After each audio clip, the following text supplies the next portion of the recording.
Welcome back to the final session of today's conference. I hope you have enjoyed the conference so far. This session is titled Hospitality, Climate Actions and Behavior Change, and we are pleased to have Mr. Joshua Wong, Senior Manager of Corporate Responsibility and Sustainability at the Hong Kong and Shanghai hotels, to deliver his keynote presentation. Although Mr. Wong cannot join us in person today, he has recorded a video to set the scene for today's discussion. Let's watch the video. Hong Kong and Shanghai hotels. Today, I will talk about the journey of sustainable luxury for the, and also the respective climate actions of the Hong Kong and Shanghai hotels. So we are the owner and operator of the Peninsula Hotels, one of the world's leading luxury hotel group which with a very strong heritage. And we're one of the Asia's oldest hotel company, first started in Hong Kong in 1866. So obviously we're very famous with the hotels in Hong Kong, but we also have 10 other hotels worldwide, and we're building one new hotels in London and also one in Istanbul. Other than the hotel business, we also have commercial properties, clubs, and services. For example, on the left-hand side is the Repulse Bay, which is our residential buildings. In the middle is Peak Tower and also the Peak Tram, which is a tourism asset. We also own offices and also golf clubs, laundry, and also merchandising products within our business. And since 2008, our CEO have initiated the Corporate Responsibility Committee to talk about sustainability and also social issues in a more strategic way. And then in 2013, we have first launched our sustainability strategy called Sustainable Luxury Vision 2020. And ever since then, we have implemented a lot of different sustainability programs, in particular, contributing to our effort to manage the issues of climate change. And in the coming slides, I would talk about the key, approaches on, how we manage climate change issues. Some can resonate very strongly with climate change, while some is indirectly interacting with that issue. So the first one and also the most obvious one is the energy efficiency. We have been trying very hard to, implement engineering solutions to improve the overall efficiency of our buildings. Some of the examples is on the right-hand side, including building recommissioning, chiller replacement, LED lighting retrofits, occupancy sensor at back of the house, lift modernization, low temperature washings in the laundry operation. So we have been working really hard to upgrade our current existing building. Some of them is actually quite outdated with the equipment, so we have been prioritizing replacement within those hotels. Especially those will help us to yield a very strong energy efficiency saving. While we also need to be really mindful about the capital investment, because some of the payback period may not be as quick as the other engineering solutions. So within the decision-making process, of course, we will prioritize those high impact and also low payback, fast payback, engineering solution within a hotel. So we're very happy to say that we have already implemented, I would say, 60% of the things that we could potentially do within the hotel, while the remaining 40% are mostly those initiatives with very, very long payback, more than 5 years, and also requiring high capital investment. So now we're in the process of assessing on how we can further implement those initiatives within our hotels. And of course, as the world transitions to a low carbon future, we will also look into using renewable energies as much as possible. We have already commenced studies on energy markets to identify gaps and opportunities in switching to cleaner energy mix to power our properties and also hotels. So here is one of the examples at a Quail Lounge and Golf Club in California. This is one of our group's first on-site solar farm projects, which has been completed in late 2020 and with full operations in 2021. And we have seen a very, very good result because the solar farm generates most of the energy use of the club. So this is one of the projects that we have piloted, and now we're doing assessment of how we can do on-site, renewable energy installation within our operations. However, because most of our hotels are city hotels, and also some of the physical structure, for example, at the Peninsula of Hong Kong, it's a very heritage building. So adding anything external to the building will not necessarily, it's something that is very easily can be done. And also because in the city hotel, it's very difficult to yield sunlight. So I think these are the things that now we're trying to figure out, and how to see what is the economics in terms of installing renewable energies. However, we are definitely looking into also using a more green energy drawing from the grid, and also how we can potentially buy renewable energy through the REC market. So this is a hotel room in Beijing, which is the most recent renovations project we have just completed in 2017. So here I will go through quickly some of the sustainability features within the hotel room, and also the design features. So for example, with the improved energy efficiency through adjustable blinds, double glazed windows, smart dimming and thermal comfort control, energy efficiency fan coil units, LED lightings. Actually, with all this initiative, it's around getting around 15 to 20% of the energy savings compared to before renovations.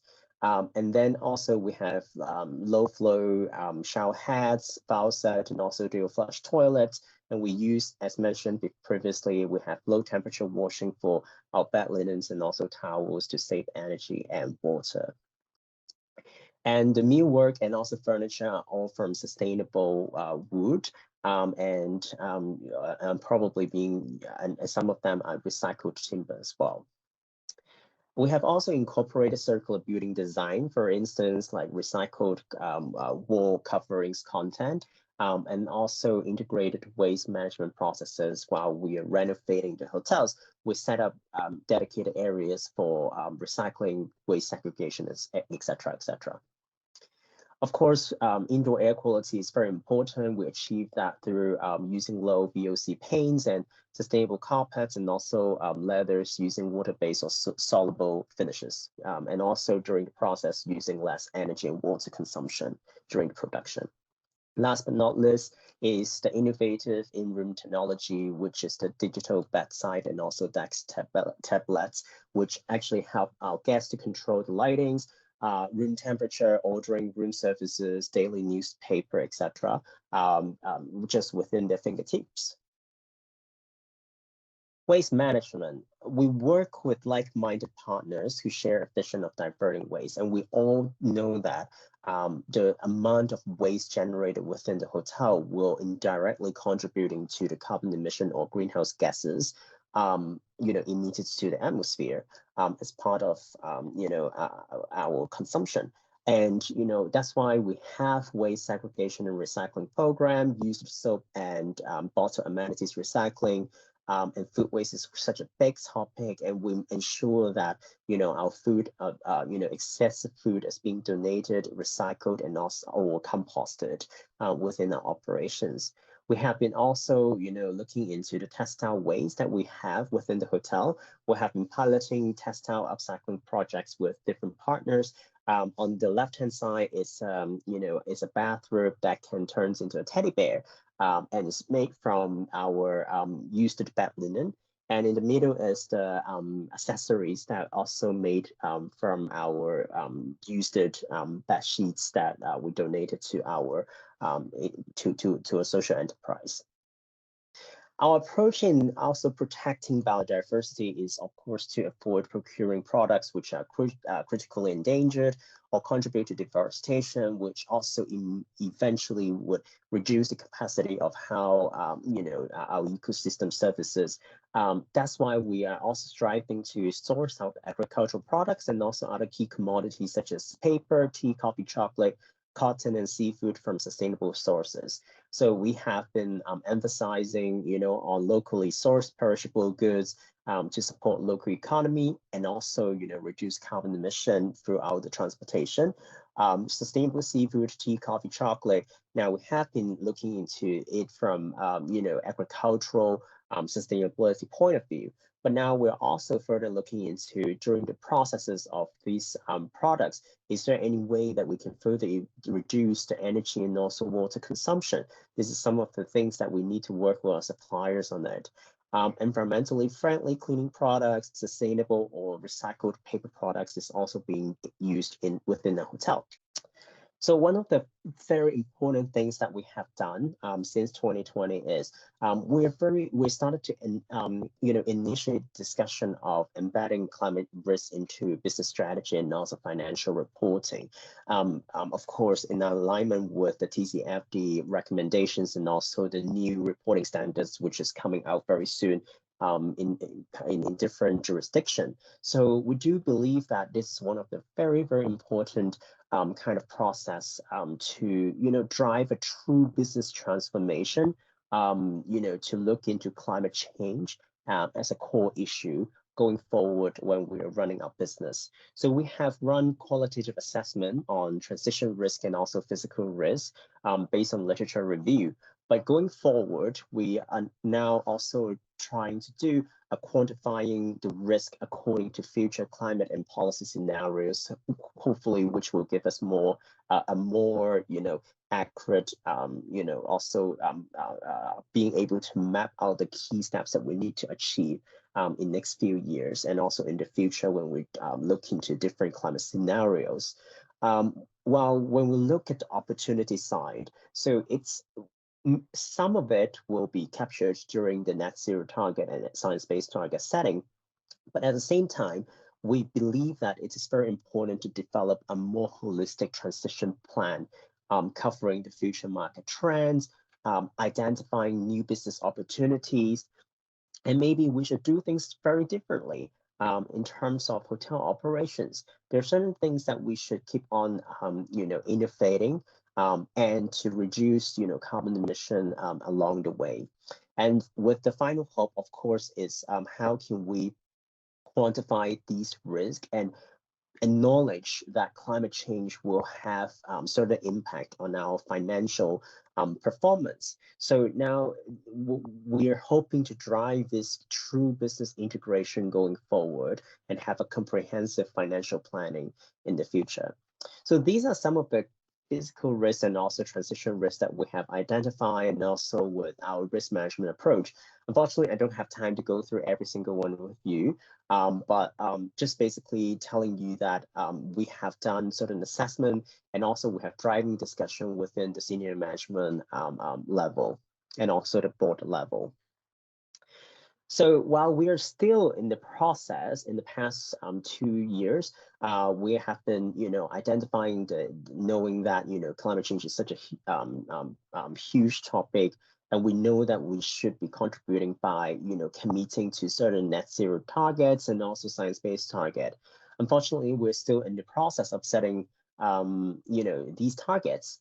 However, below is the roadmap that suggested by net zero methodology for hotels, which HSH is also being one of the advisory to, and also together with the industry, consultant, think tank, and also other industry players, which come together, some of the key roadmap or key milestones that we have to achieve from 2025 to 2050.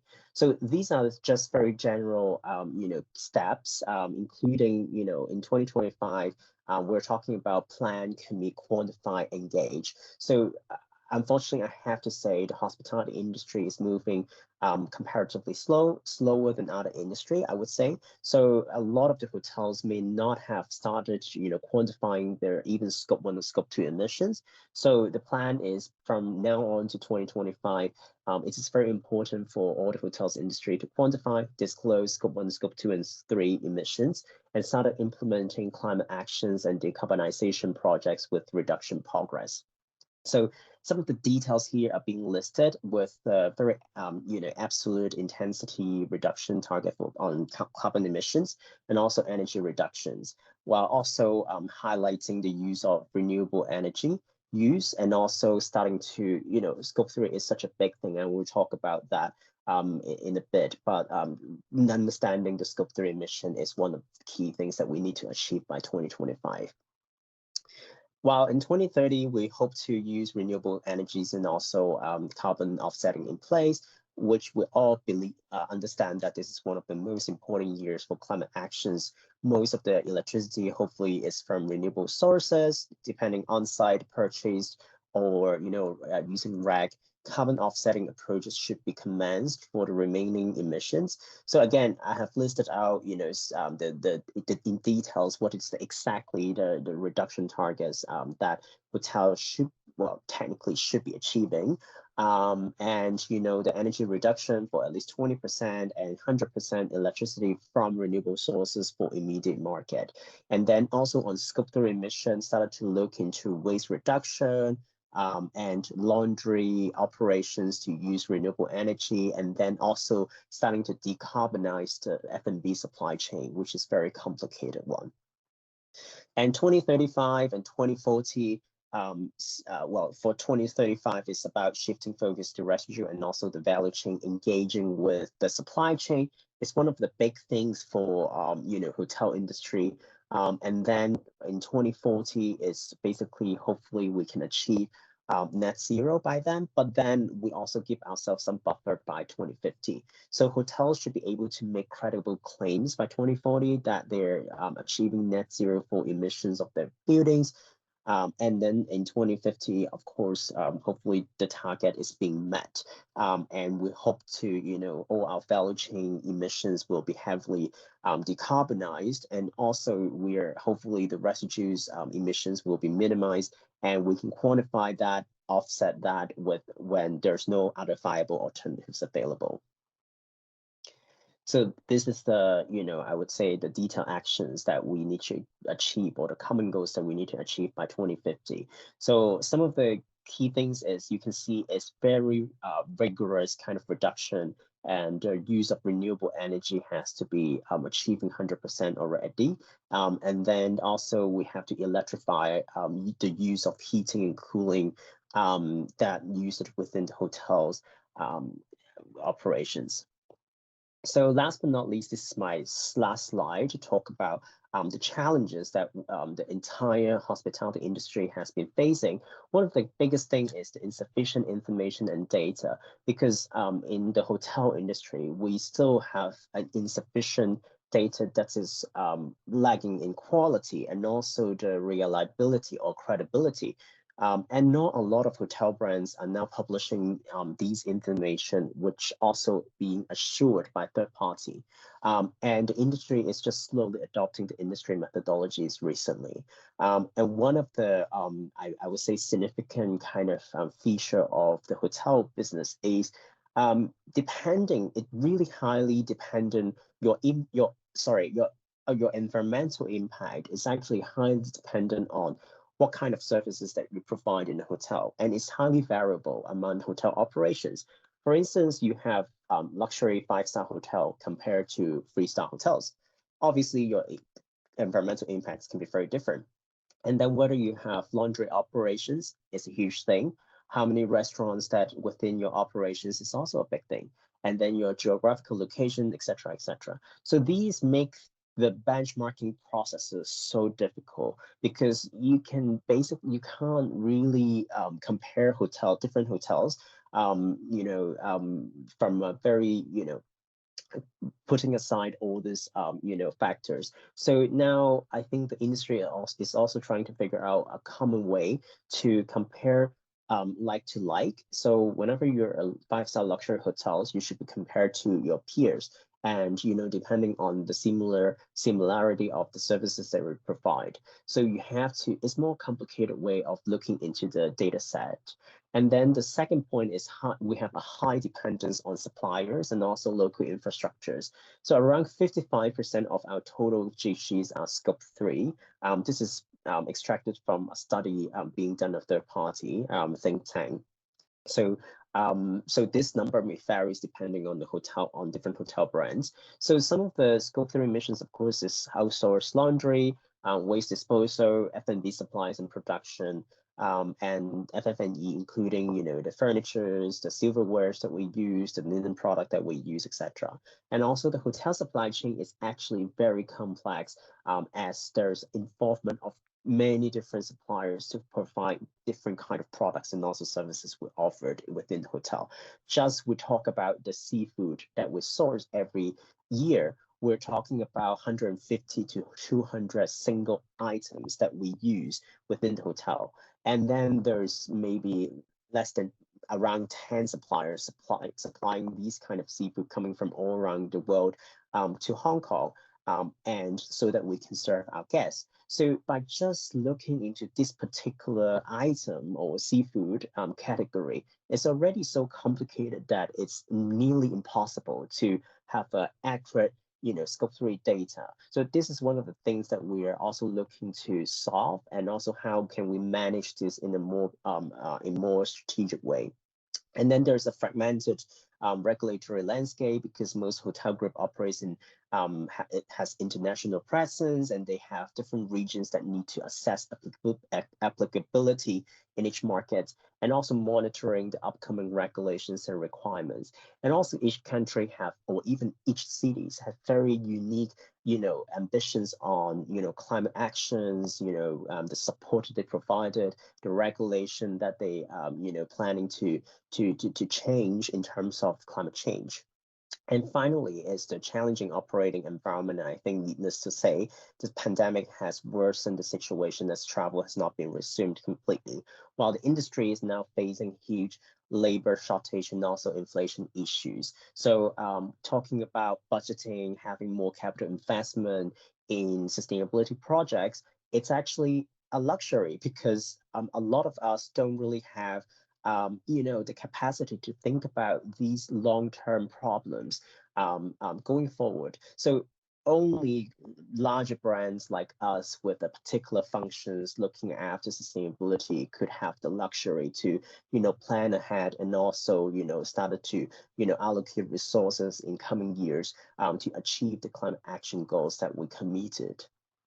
So to conclude, I think while we're facing a lot of challenge in terms of the entire hospitality industry, I think I still remain very hopeful for the industry to be able to contribute to the climate goals that we try to achieve globally, because hotel industry is provides a lot of jobs, and also it supported a lot of the country's economy. We're also, as I said, have a lot of contacts with different suppliers, and there's a lot of opportunities, even if it's challenging. But the good side is, once we manage to do that, then we have a lot of say in terms of influencing the suppliers and to create change. And again, hopefully also influencing our guests in terms of the lifestyle choices that they're gonna make, how they're gonna travel in a more sustainable, more positive way. So that's all of my presentation. Thank you so much.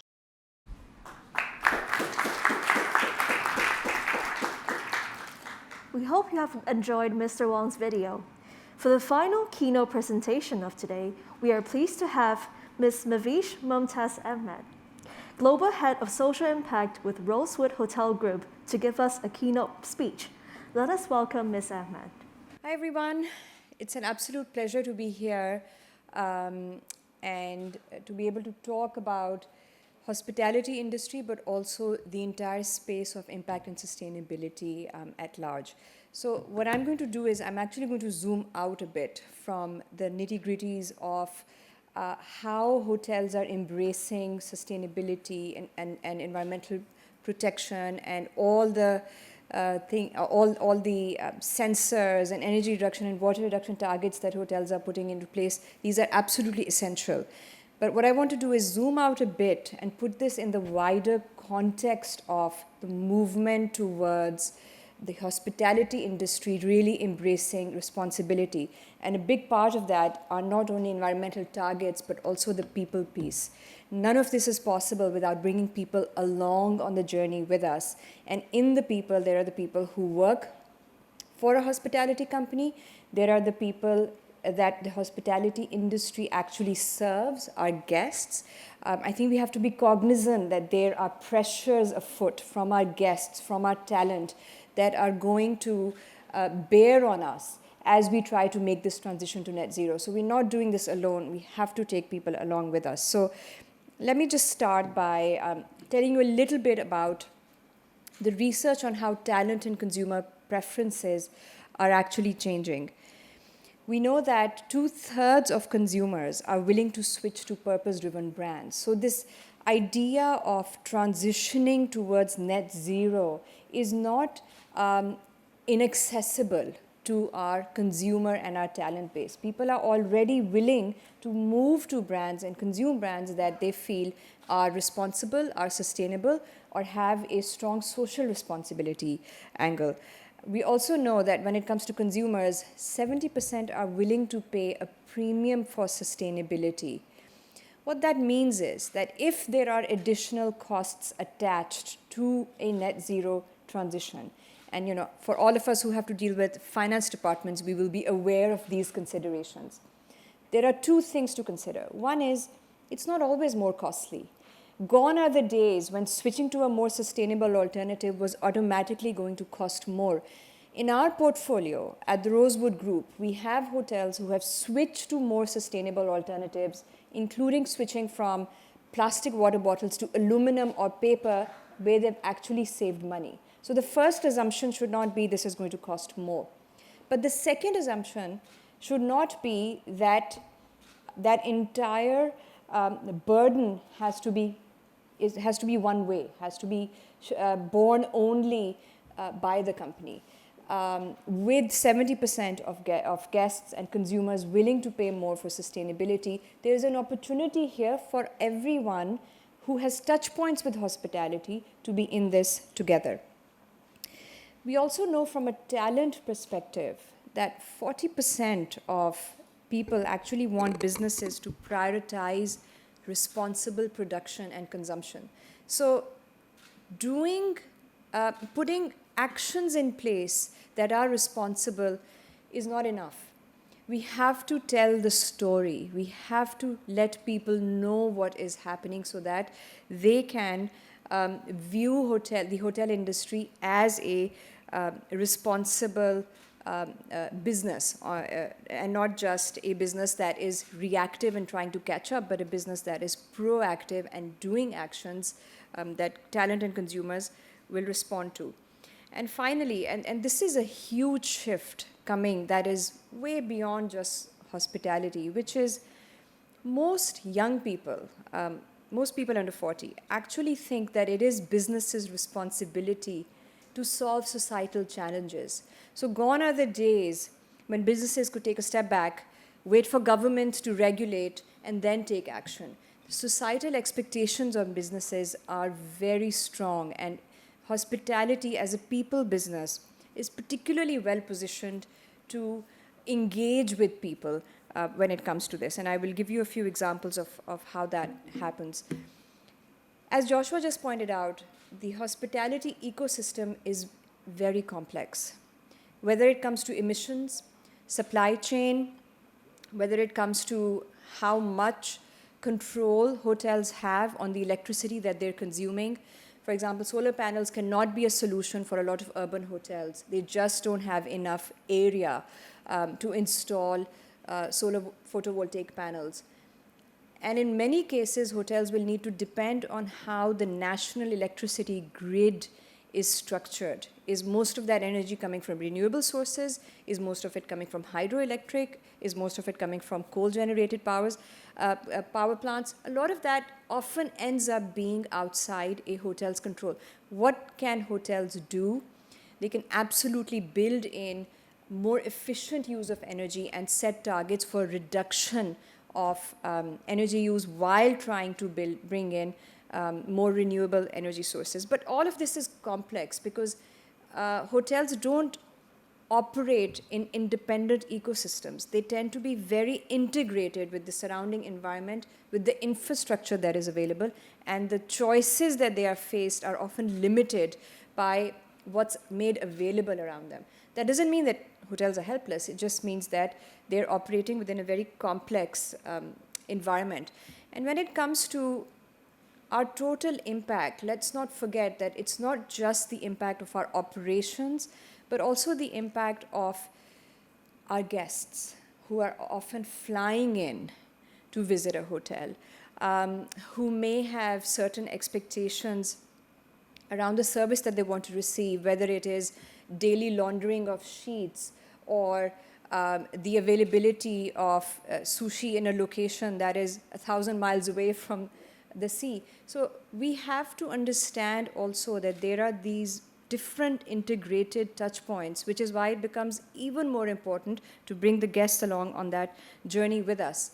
And part of how we bring guests along has to be a balance between advocating to guests to change behavior while providing them with seamless service, because they're not coming to a hotel to receive a lesson in sustainability, but they are coming to a hotel to have a great experience that is responsible. And it's finding that balance that's important. So let me give you an example.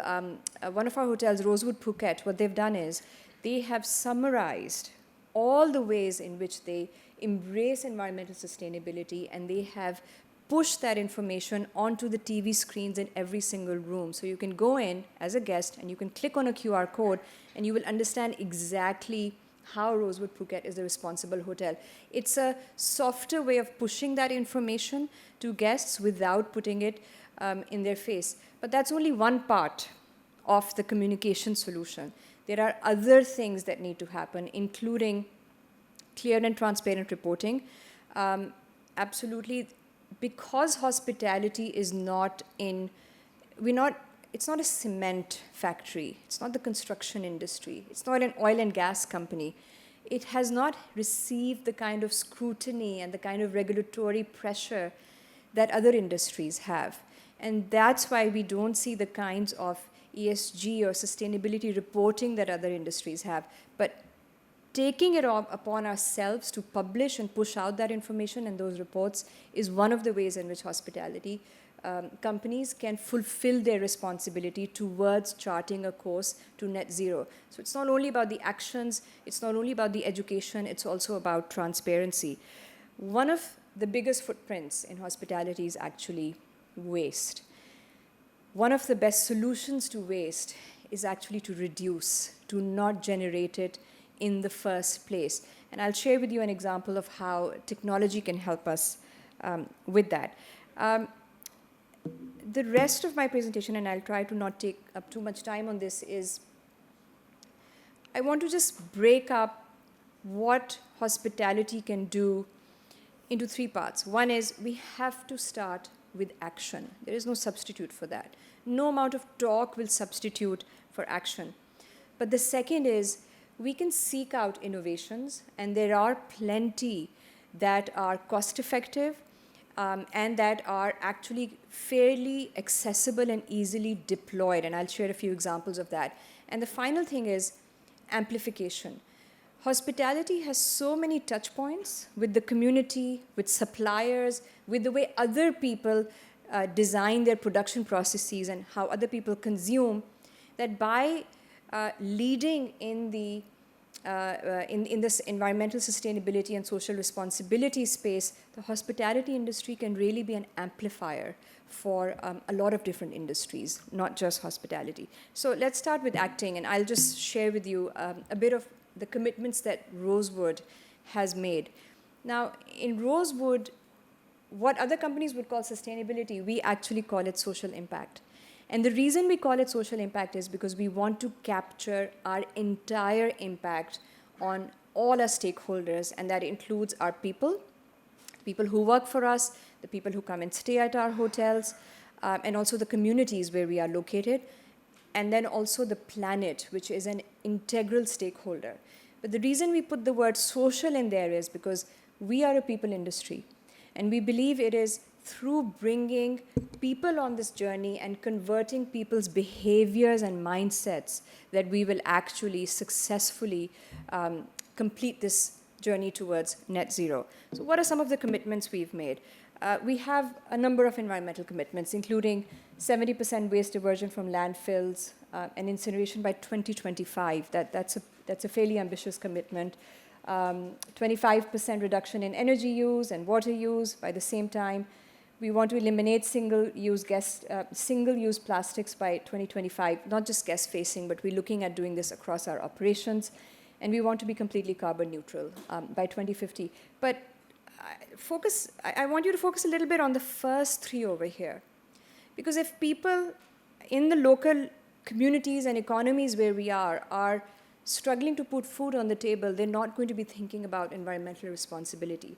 So we want to ensure that our presence means that we are strengthening local economies through local hiring, sourcing, and partnerships, especially with, say, farmers who are engaged in regenerative practices, or fishermen who are doing sustainable sourcing. So these targets are not just up here for us, we are implementing them and engaging with them at a very micro level by seeking out these suppliers in the locations where our hotels are located.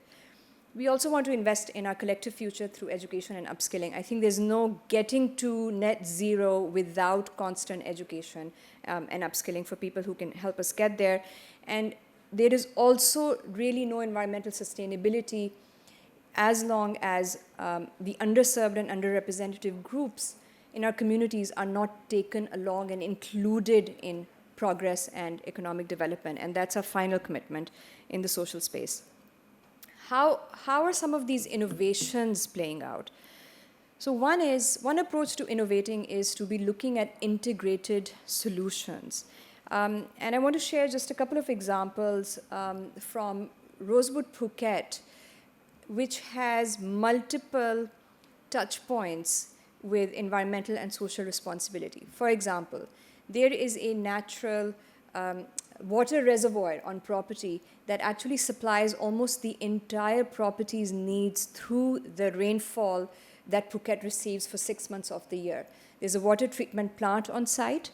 The insulation that is used for different buildings is actually nature-based as well. So it's a combination of technology as well as green growth and IVs and creepers that actually that actually stop energy from dissipating. So these are some of the examples of how Phuket is embracing this. One of our newest properties is in Brazil, Sao Paulo, and it's going to be one of the hotels in our portfolio that is going to run 100% on renewable energy, and that's going to be happening by the end of this year. At the same time, with our new builds, whether they are in Hawaii or in Japan, we're looking at solar panels, as well as where there's a choice, trying to source electricity from suppliers who are using renewable energy in their portfolio mix. A second area of innovation and partnerships are actually through operations. One example of that is our partnership with EcoSpirits, which is a more sustainable supply system for fine spirits.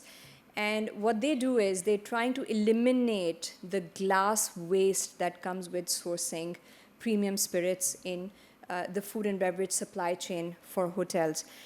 Any guesses? I mean, we tend to think that, glass is much better than plastic. It is. It absolutely is. Any guesses for how long glass takes to break down in the natural environment? Any guesses? Just throw out a number. Forever. Oh, throw out a number, not infinity.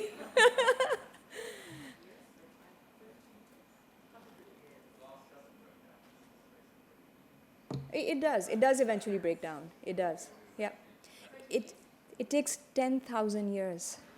10,000 years. So might as well, it's closer to infinity than any of the other guesses. So it's really critical to not only be substituting plastic for glass, but then also thinking what's going to happen to the glass waste. And that is where some of these other partnerships come in, where some of our hotels have invested in glass crushers. and machines that will convert glass into sand that can just be then distributed on the beaches around them. So hotels have to think in a very circular, closed loop way if we want to genuinely progress towards net zero. And coming back quickly to the operational side, I don't know how many of you have been to Rosewood, Hong Kong?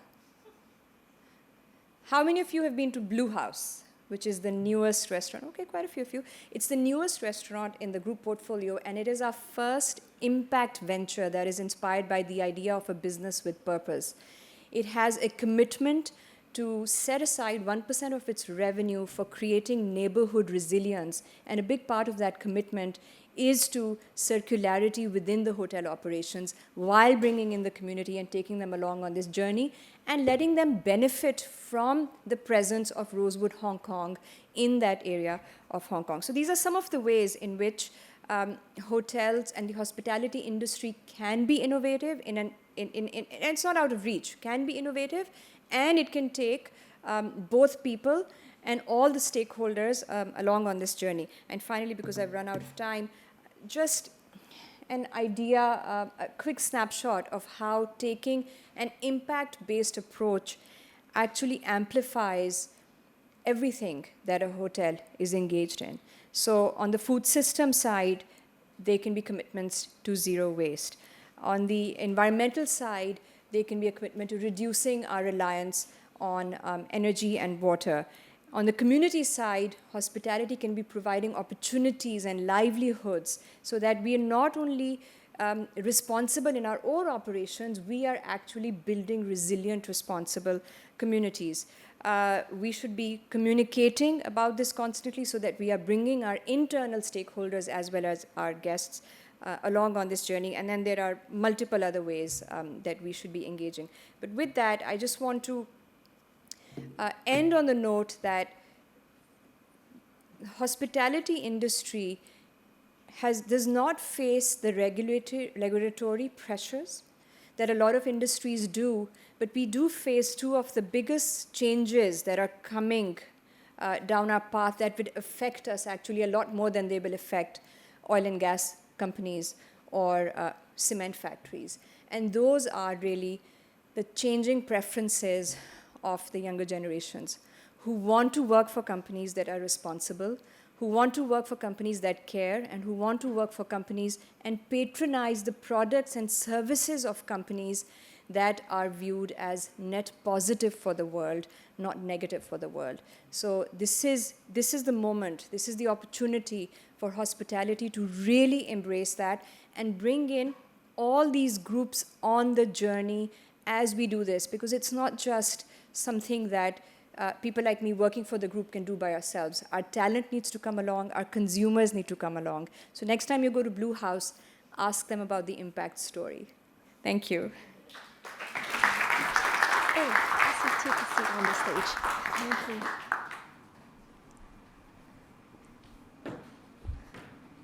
Thank you, Ms. Ahmed, for the very engaging and informative sharing, and also the very shocking fact about glass. We will now go to our final panel discussion. Again, online participants can use the Q&A box if you have any questions for our speakers. For audience in the room, please raise your hands and we will pass you the mic. Please join me in welcoming our moderator, Ms. Cindy Wong, Head of Tourism and Hospitality at Invest Hong Kong. Ms. Wong, over to you, please. Hello, everyone. Good afternoon. Good to be here. Well, when you look at me, you know, it's climate change, really. If you are from overseas, actually today, end of November, set 27 degrees. So for me, I can only handle short sleeves. But be careful. Actually, tomorrow is dropping to 13. So we have to wear more clothes and then to save the energy. Okay, so, well, today I'm Cindy, Head of Tourism and Hospitality for Invest Hong Kong. Today we are very happy to have our professional panels with me. Let me invite them on stage one by one. Ms. Gigi Lau, Head of Marketing and Sustainability, Compass Group Hong Kong Limited.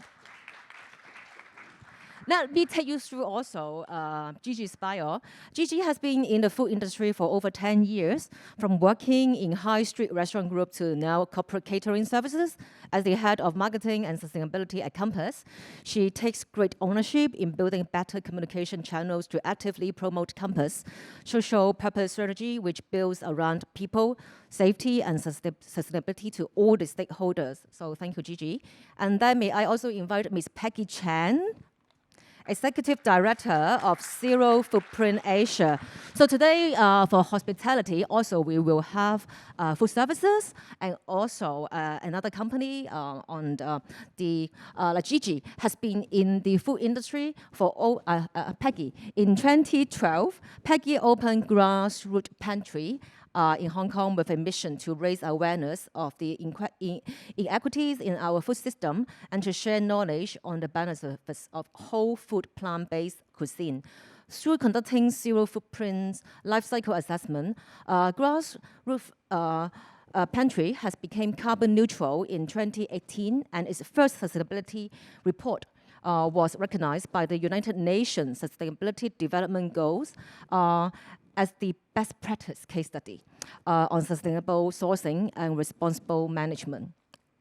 And in 2020, Peggy developed Grassroots Initiatives Consultancy to assist food services professionals in the transition towards best practices that meet both human and planetary health goals. Last year, she launched Zero Footprint Asia to rapidly mobilize research, education, and funding from the food and hospitality sector for agricultural climate solutions. So we will learn more from Peggy later. Of course, we have Ms. Mavish Ahmad, a global head of social impact, Rosewood Hotel Group. Very hard to book, I heard, Blue House. We may need to contact you directly later. Okay. So Mavish is in charge of leading, developing and executing global strategy to help achieve the group's vision of becoming a business with purpose that impacts everyone's lives. Mavish has extensive experience across the private, public, and social sector. Prior to Rosewood, Mavish was leading insights and strategy on CSR, philanthropy, impact investing, and sustainability across 18 Asian economies. She engages with policymakers, business leaders, and practitioners to escalate system change. She also disseminates thought leadership on strategic social investment on various platforms, including print and broadcast media. Last but not least, we have Mr. Benson Lam, Director of Sustainability, Century City and Regal Hotels Group, a local group. Benson champions 2 new sustainability initiatives for the group: Alpha Trio Capital, a VC, venture capital for impact investing, and Institute of Sustainability and Technology. He also supports the establishment of the first green metropolis in the Sandbox metaverse. They are building a collaborative ecosystem of like-minded partners, co-creating a progressive green movement to inspire decarbonization and behavioral changes in the consumer and business communities. Benson also teaches CSR, ESG, and entrepreneurship in the University of Hong Kong, also work as research associate of the Hong Kong Institute for Economics and Business Strategy. So welcome our panel. So first of all, I think I will ask each of you a question, and then we will move on to a general discussion. Gigi, you are next to me. So Compass Group is a large operation in Europe and has committed a group-wide net zero science-based target. How does that high-level commitment trigger to local actions locally in Hong Kong? Can you tell us more about your major initiatives? Sure. I think before I talk about what the local operations that we are doing, maybe a little bit explanation as to what Compass Group actually does, because in Hong Kong, actually, to be very honest, a lot of people don't know about us. But actually, in reality, we have quite large of our operations in the UK and also the States, mainly in corporate catering. So you will see large large banks or IT giants' offices will have catering facilities that are run by Compass. So we actually work with quite a lot of international clients. This also assists us or actually helps us build our sustainability strategy, because one of our goals is to work with our clients as to how we can partner for a sustainable future. In terms of our net zero plan, we actually announced our net zero commitment last year, which is to reach net zero by 2050. Of course, we do have interim goals, which is by 2030, certain scope 1 and 2 will be reduced by 46%, as well as scope 3 targets reduced by 28%. So, I mean, these kind of target in Hong Kong terms, because our scale in Hong Kong is actually relatively small. So I think we actually resemble quite a lot of local restaurants as well in Hong Kong. Please don't think of us as a very big company that you're just listening to our big stories on strategy. We are actually quite implementing a lot of tiny strategies that are helping with building a carbon neutral world. So for example, in Hong Kong, some of the things we are driving, 4 things: food waste. How are we reducing food waste in our operation? How are we reducing single-use plastics? Thirdly, how are we driving plant-forward meals? So helping our clients choosing more plant-based options on the menu. Lastly is responsible sourcing. So your question is back to how our scale globally will affect our actions. One of the good things is we do get guidance and resources assisting us into achieving these goals. So one of the things is, for example, food waste, how we are building digital solutions to help us track food waste and also analyzing food waste definitely help us to build our operations more efficient. And of course, single-use plastic and responsible sourcing, this relies heavily on our global procurement procedures and policies. So I mean, yes, we do get benefits as to being a global company, but at the same time, at a local level, we do still try to build as much as possible of a sustainable future. So I think that's in short, because I don't want to spend too much time talking about each of the internship. That's good. And okay, let me ask Peggy first, and let Mavish, rest a while, after presentation. Yes, Peggy, you have demonstrated passion on food in your life and career. Specifically, you now put a lot of efforts in connecting food sourcing and nature. We also know you are trying to measure the greenhouse gas emissions on food sourcing and production to illustrate the importance of agriculture and food in addressing climate change. Can you tell us more about your idea? Well, to have 2 minutes to unpack all of the problems that exist in our food system, and also from the hospitality standpoint, how do we tackle all of those problems is not enough. But I'll try as best as I can. First, I think from an operational and management perspective, we know that there are things that has to be done now. Actually, they should have been done 10, 15, 20 years ago. And what we call those as sustainable best practices should be implemented in every single hotel food business by now. But that differs to deep decarbonization. And deep decarbonization, if we're talking about meeting net zero, is much more systemic. So acting on sustainable practices can lead to deep decarbonization, but what we need is deep decarbonization now. So what earlier Joshua as well as Mavesh mentioned about tracking, measuring, tracing your emissions across the entire value chain, your scope 1, 2, 3s, all of that needs to occur alongside the operational changes that are happening. So I guess when I'll bring up Zero Footprint as the nonprofit that we operate that addresses agricultural climate solutions. And what do we mean by that? How do we restore land and restore degrading land so that we actually allow nature to do what it does, sequester carbon, keep plants on the ground, keep soil carbon inside the ground. We talk a lot about carbon as being a bad thing. In the city, it is a bad thing. We do emit a lot. But how do we reverse this and think of carbon as something that's actually good for nature?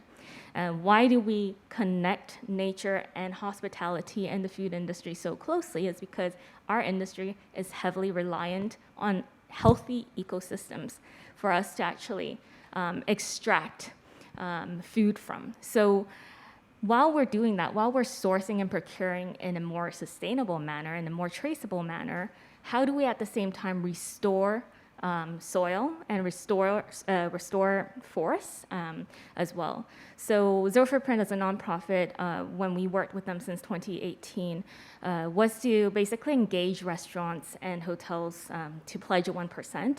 That 1% aggregated at every checkout, so let's say your $100 bill is just an additional $1 that the customer pays for.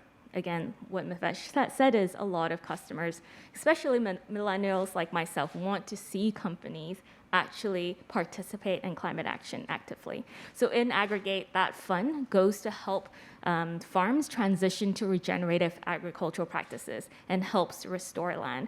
In the States, in Deutsch area, so in Germany, and also in Nordic countries, they've already selected over 100 farm projects there. We have already allocated 10 projects. One that's upcoming is actually going to be in Bali, which is going to be our biggest project then, which is exciting because it's a rice farm, but at the same time, they're integrating a lot of agroforestry practices to regenerate and keep carbon in the soil. And so this is an easy way for businesses, for food businesses, to actually participate in climate action. Good to know. And Benson, Regal Hotels joined the Hong Kong government's carbon neutrality partnership and listed your action areas. Can you share, with the audience some of the actions and which do you see that could create more impact? Okay, yeah, thank you. So I guess maybe firstly introduce a bit our group. So I guess Regal Hotels, most people know us because like if you pass by airport, so airport we have like one hotel that's very long lasting, and we have one more new one in just near the Air Expo. Okay, so actually we have two airport hotels in airport areas. So that's why I guess that part actually require emphasis that our partnerships with Airport Authority Hong Kong, because actually Airport Authority also very focused to push forward city airport to airport cities, so those initiatives. So I guess, for example, our new hotels, we have used many green loans to support our infrastructures, like for example, eco-friendly gym room that is self-sustained. Also, we have import many new EV chargers to make any EVs to move to our new hotels. And we have like, while the construction period, we have implements like eco-bricks, new technologies that help to, when building, actually is like environmental friendly constructions, and also actually is like planet-friendly, planet-friendly construction materials that help us to build a hotel as a new ecosystem. And beyond that, actually for the food waste, I guess like no matter rosewood, also actually we also found that actually the waste management actually is quite difficult for us to do that. So I guess in the original manners, we have implemented many new food menus that is support waste management, for example, like green menus that we want to advocate and also educate our customer that to consume greens. And also we have like different ITs and IoTs and AI technologies that for waste management that can reduce waste for like 20 to 30% compared to the base years each year. So actually that is our aims for our Regal Hotels and Central City Group. Actually we have real estate as well, so that is as a package. But also we have some new initiatives. For example, we have just started up a VC fund that's called Alpha Trio Venture Capital. So I'm not sure anyone know Alpha, Alpha actually means investment alpha. So actually we want to, from the purpose-driven business, we want to start from the investment alpha and also to advocate Trio, so that is people, profits, and planets. So that's why we partnered with STP, HSTP, UST, and also NTU, and also an impact center called Impact Investing Center by Temasek in Singapore. We want to invest in some companies in Hong Kong and also Asia Pacific to support our own ecosystem. For example, from real estate to hospitalities to some prop techs. So help us to lower the carbon emissions and also to help our group to push forward as we see. But meanwhile, we also want to give us some insights and also feedbacks to the industry that want to give back to the community as well. And last but not least, I guess we have also just actually yesterday we have a new launch, our new NGOs called Institute of Sustainability and Technologies, that we partner with UST Business School and also NTU, that we want to set up new standards in GBA, Hong Kong, and also Asia, because we found out that actually many Chinese companies in Asia Pacific, actually it's very hard to measure different standards together. So that's why with the support with different talents and also various experts in academic areas, so we want to push that. But last but not least, I guess we also start a new O2O ecosystem that called Green Metropolitans in the Sandbox, because we want to educate our customer and also give some initiatives and also incentives to the customer as well to attract new talents and new younger generations. So for digital world, so that's why we partner with Hansen Bank, UOP, and also City Super. Probably we will launch later this quarter.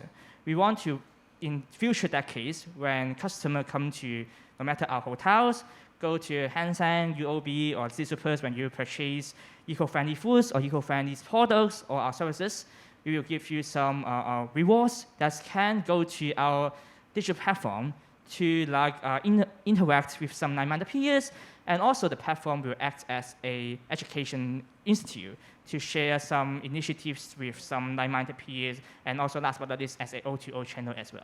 Okay, thank you, Benson. So, Mahesh, in your presentation, the last point you mentioned about the younger generation. In our hospitality sector, actually, labor shortage is really a problem. How can you retain your young staff, to stay with your hotel? Oh gosh, that goes beyond net zero. Yes, It's not just about that, but I think it does touch upon the question of businesses bringing their whole selves to the table. And expanding their approach and thinking from silos on the environment or communities into really thinking about integrating purpose into the business and what that means. And that question is going to be quite individual and specific to each business. But in hospitality, it's even more accessible because, like I said earlier, we are a people industry. We actually touch people, their lives, and influence people across our ecosystem on a daily basis. So for talent in the hospitality industry, it is, we're better positioned to embrace purpose as a value proposition and a unique selling point for young talent. Why do people want to join Unilever? They want to join Unilever because it has declared that our mission is to make sustainable living commonplace. For every open job that Unilever has, there are thousands, tens of thousands of applicants. And Unilever is not, it's a fast-moving consumer goods company. So, why do people want to join Tesla? Because they say, we are accelerating the world's transition to sustainable energy. So these businesses are thinking about bigger purposes beyond just the product or the service that they're providing. And I think for hospitality, we already have a leg up in that game. We need to embrace purpose, define it, and then present that to younger people. The other thing hospitality needs to disrupt is how the workplace is structured. And what I mean by that is the long shifts and the long times that people have to stay on the job, as well as the lack of flexibility that shift work kind of comes with. And I think that's where the digitalization piece can really help. One of the things that we're discussing is what we call Uberization of the workplace. Why not let people select what are the shifts that they want to work, maybe earn a little bit of extra while doing that? Because we are looking at this question and approaching it from an integrated environmental people perspective. And I think the solution to attracting and retaining young people has to be integrated as well. Okay. Apart from the younger people, back to Hong Kong locally, Gigi, do you think, hospitality sector in Hong Kong, if we consider more local food sourcing, can we help? And then what could be the potential drivers for that? that's a very hard question because we all know that 90% of food is imported in Hong Kong. And to be honest, one of our approach into local sourcing, our business is considered as a low margin business because we're working with corporates to provide value meals to their staff. So that's one of our challenge as well, is to how to provide local sourced food, but at a good price, so that staff can buy at work. One of the approach that we did was to have our sourcing limited as much as possible within the APAC region. So instead of, having pork or chicken shipped over from Brazil, we try to find something closer just to, how we can impact in terms of the carbonization of the whole process of where our ingredients are coming from. But if you're asking me if Hong Kong has that drive for local sourcing, I think it's more important of how much resources we get in lands. I think that's one of the problem in Hong Kong is we don't have lands to do the farming. That's maybe the one major problem. Second problem is probably labor. Not just because of labor shortage, but the cost behind the labor that needs to run a farm is quite expensive in Hong Kong, I believe. So, that would definitely be the challenge of local sourcing. But in a sense, restaurants or hospitality sector can definitely look into similar approach as how we're doing as to, limiting things as close as possible if we can. Yeah. Peggy, do you have some tips, for our sector people? In terms of the sourcing? Yeah, I'll also add to that. I think local sourcing absolutely has to happen where it can, where it's available, because it's not about carbon and removing carbon or reducing carbon, and I'll tell you why in a little bit. It's more so about social impact and really supporting and local farmers, as well as giving that food resiliency to our local market. But why transportation is not actually the biggest culprit to, food sector emissions. Only about 10% of emissions, even if you're flying food from US to Hong Kong, is transport related. Most of those emissions, regardless of any food, whether it's beef or pork, fish or vegetables, most of those emissions, up to 80% of those emissions actually come from the land. So any kind of land use change, so let's say deforestation that happens, you have to grow monocrops, GMO crops, or obviously Brazilian beef that actually gets fed on those GMO crops. Land use change, how land is used and managed, so whether they're using excess nitrogen, fertilizers, how much they're tilling the land, how much they're actually plowing the land to release carbon from the soil. Those are the stages that actually contributes the most to emissions. So I know that we don't know that or see how impactful our sourcing choices are or procurement choices are, but actually we should be looking very deep into scope 3, which then will allow more traceability and transparency.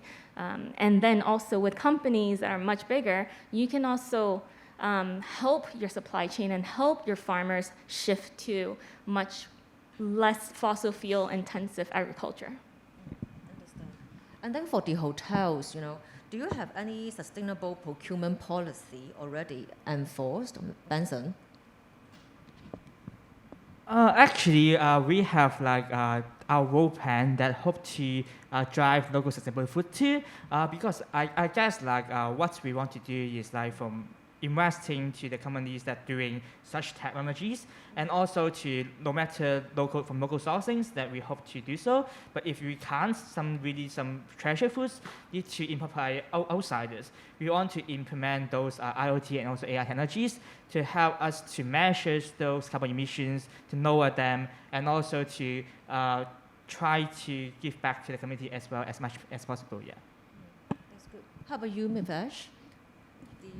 Any procurement policy, for sustainability? Yes, I think part of the policy piece is also that, really defining and being able to measure what we mean by sustainability. To go back to what you were saying earlier, the cost, our accounting systems right now actually do not take the total cost of what we are eating into account. They're not taking into account the deforestation or the monoculture or the carbon emissions that are that are generated through factory farmed meat, for example. So the crusade is not about just switching to sustainable practices. It is literally about changing the way that we imagine and measure the cost or the footprint of the item in front of us. So the policy piece is one, but then there's also the accounting piece, which is something that we're trying to really work on and figure out on the data side. Interesting. So it's better to, for consumers to know, okay, I consume this menu. This is, better than the other one, so that we can have a choice, for us as well. Now, because today we are overrun, but I think we can take a question from the floor. If you guys got any question?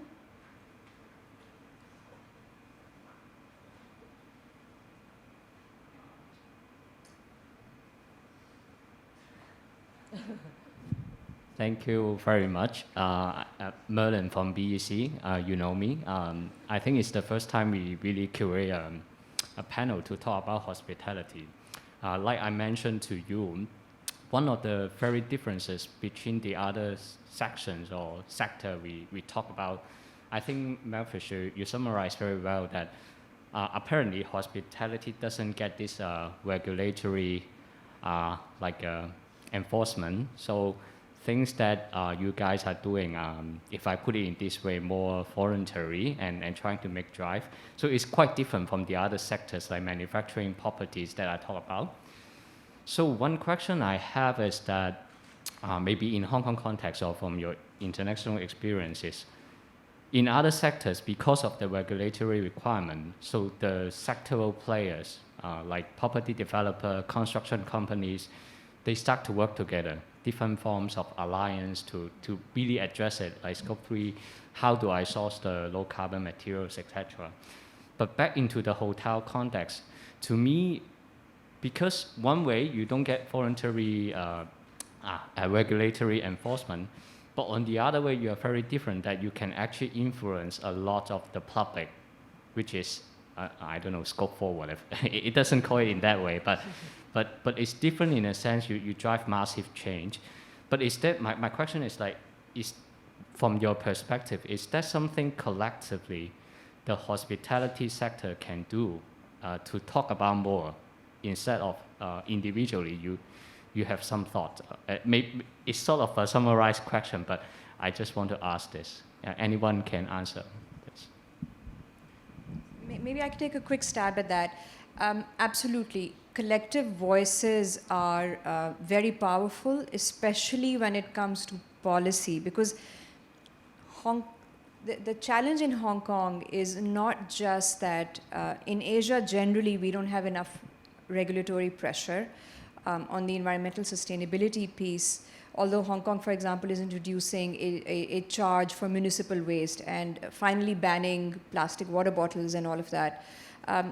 But the challenge is that a lot of the policy frameworks that do exist in Hong Kong have missing pieces. For example, Hong Kong has invested in O-Park, which actually can recycle a large amount of food waste, but the government has not offered an infrastructure for food waste collection. So that's something that the private sector then needs to figure out on their own, and that's where having a platform where people can come together and put some economies of scale to use in developing this infrastructure would be useful. So in addition to a platform that brings voices together, and I see Green Hospitality in the audience, they're immediately what came to mind when you were talking about that. They're trying to do exactly this. We need organizations and platforms like that. We need our collective voices on it. But I think we also need those collective voices working with the policy side as well. Just because we don't have the harsh regulations that force us to change doesn't mean that we're not doing anything. We're doing a lot. It's voluntary. We want to do more, but we've got to be in this together with government. You know, going back to farming and how much food Hong Kong imports, Rooftop Republic comes to mind, which is trying to greenify rooftops and actually make them into urban farms. If all the urban farmable rooftop area in Hong Kong can be cultivated, Hong Kong can actually double its local food production. So there are all these opportunities, even in a smaller city like Hong Kong, that we are not fully leveraging. The final thing I'll say is that because Rosewood Group we're a global company headquartered in Hong Kong, and that puts us in the unique position of aspiring to and trying to meet the higher regulatory standards, especially the ones that are coming out of Europe. Eventually, Asia is going to be the same. The question is, do we want to get there before the governments do, or do we want to follow after the governments? I think I will also summarize as well. I think collective voices definitely help, and especially for us as a catering company, we serve just locally 5 million meals a year. So our influences to our consumer, I think that will also help in terms of collecting voices to let the government know that there is some issues that we should be facing, especially food waste. We know that food waste every day, 1/3 of the waste going to landfill is food waste. And actually, all of us eat. So I think this is something that we can work definitely collectively together as to how we can improve just by ourselves at home, at work, anything, any places like that. One of the conferences I've been to is to how to embed health and well-being programs into workplaces. Now you might ask, how does that relate to hospitality? But that's exactly what Compass's role is in workplace, because we're offering food menus.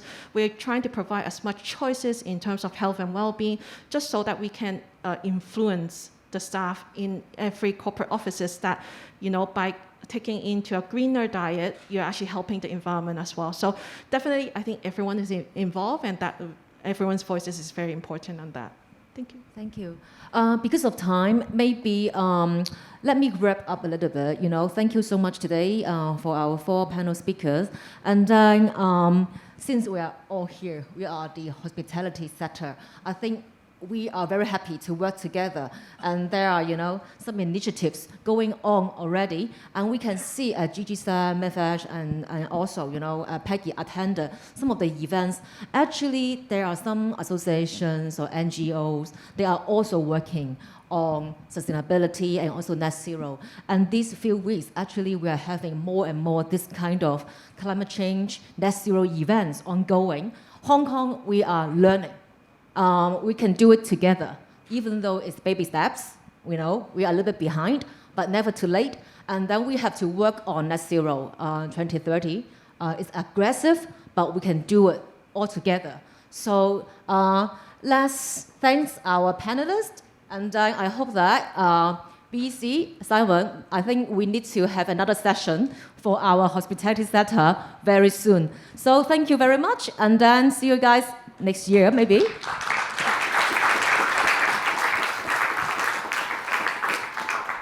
Thank you to our guests for their insightful sharing. It really is a rare opportunity to hear from so many speakers from this sector in one go.